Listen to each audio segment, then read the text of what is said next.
Okay, so we are talking about uh, chapter 14, which is the chapter on the culture of journalism. If you can move this over. And so, certainly, the idea of value ethics and democracy. So, I'm going to give you a little bit of a chapter overview. Have some things I want you to do that I think will teach you um, sort of by practice some of the issues discussed in this chapter, particularly when we get to the discussion of ethics. But for now, I'll just do a little bit of an overview. I've been a little bit sick, so I apologize if I'm coughing during this. So first, to begin with, certainly modern journalism in the information age. In a world that is absolutely buried in information and in different media outlets, some scholars have made the argument that we are simply producing too much information, and it actually results in people being less effective rather than more effective. And a part of that has been centered around the debate about what exactly is news to begin with. Certainly, we like the idea that news helps make the public make sense of important events, about political issues, cultural trends, people, and so on and so forth. There are some characteristics of news and what determines newsworthiness, what in terms of it becoming a story. And newsworthiness has sort of evolved over time, and your book goes through and defines that. And so go to the textbook for that. In terms of some values in American journalism unique to American news, uh, uh, first is the idea of that excuse me, neutrality boosts credibility. We have this perception in this country that it is the neutral journalist that is the most reliable, and therefore when neutrality is fought for and maintained, that sales goes up. And so having this sort of a detached third-person point of view um, is viewed as being more positive. Uh, Partisan trumps neutrality in certain arenas, online and cable. These are those news shows that have a particular niche, niche marketing, that they have a unique group of people. They focus on capitalism. They focus on a conservative wing, excuse me, of a political party. Um, Other journalistic values that affect culture. If you've been very familiar with culture, then you should know words like ethnocentrism and individualism. Those are certainly not neutral, but they do show up in the news. Facts, values, and bias um, present in all cases. Ethics in news media. Uh, there are many controversies centered in the news, whether it's you publish something controversial or you withhold something that's sensitive, and that becomes an ethical dilemma. And this is where we're going to park and spend some time on with this chapter and looking at some of these ethical predicaments. And here you have this list of three, which are the three that the textbook it focuses on, and different ways to resolve those ethical problems. And certainly there are these moral parameters provided by Aristotle, Kant, Bentham, and Mill. And we'll explore some of those. And again, I'll have you take a look at some journalistic case studies and have you take one of these positions and make the argument for it, which I think will be very effective. More so than actually just my reiterating this is to have you apply it. Okay, and obviously that's going to lead to developing your own ethical policy. Okay, in terms of different reporting rituals, some of this focuses on the history of print journalism, and there are a variety of rituals. We do have this focus on the present, the idea that you got to get the right story, you got to get it first.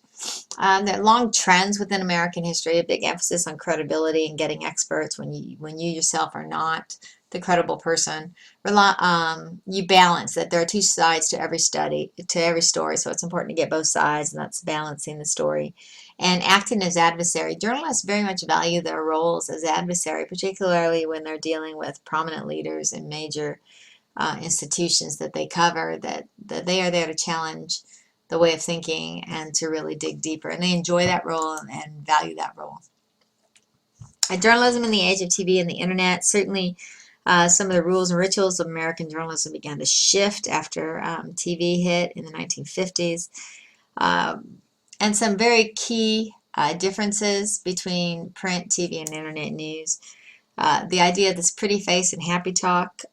A generation of news consultants have sort of set the agenda, and a lot of it is this agenda on how people need to act and behave on television. And there's sort of a viewer's trust in reporters and on news readers. And the advantage to the internet is, of course, immediacy, that you get your information right away. Sound bitten refers to this idea that you have a sound bite that you're looking for a coverage of 40 to 50 seconds, which is what it was historically in the 1950s and 60s, and nowadays it's like, your sound bite's 8 seconds. So it just gets smaller and smaller. We're supposed to summarize everything in a short little sound bite. Pundits, talking heads, and politics. That's the idea that you've got these 24-hour news cables, and they have partisan hosts, different commentators, different talking heads, rather than traditional reporting. Convergence, obviously online has added a new dimension to journalism. It constantly updates breaking stories, gives space for video, for audio. However, the internet can make some reporters lazy because they simply go to the web for their research when there's some information that can only be gathered by pounding the pavement. And the power of visual language has a lot to do with the fact that television has dramatized a lot of America's key events, and it's become very visual. Different alternative models. The idea of free journalism.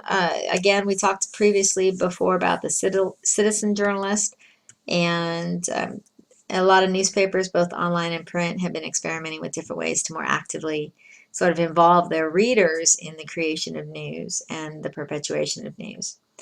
And the early public journalism project was something that the Columbus Ledger Inquirer sort of sponsored, and they sort of created a town meeting to discuss these particular issues from this quote-unquote team of reporters.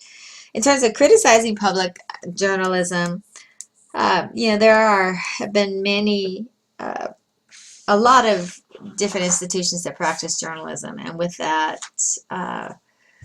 there's the idea that this idea of public journalism undermines, a entrenched reporter's long-standing, role as sort of the watchdog. Fake news and satiric journalism. These are shows that are sort of like almost like a talk show, but they present themselves as news journalism, and they're really more like infomercials, or very biased in their presence, in the way they present the information. Okay, next and last, on democracy, reimagining journalism roles. Conventional journalism generally doesn't necessarily acknowledge any moral or ethical duty in terms of improving quality of life, and so this social responsibility movement has been a push toward that, and the journalists have a responsibility to do that. Deliberative democracy has a lot to do with civic duty and service learning, and the idea that you want to get the public involved and sort of reinvigorate this whole deliberative democracy and inspire more discussions and more involvement within the community. Okay, so that is chapter 14 in a nutshell, and thanks for bearing with me.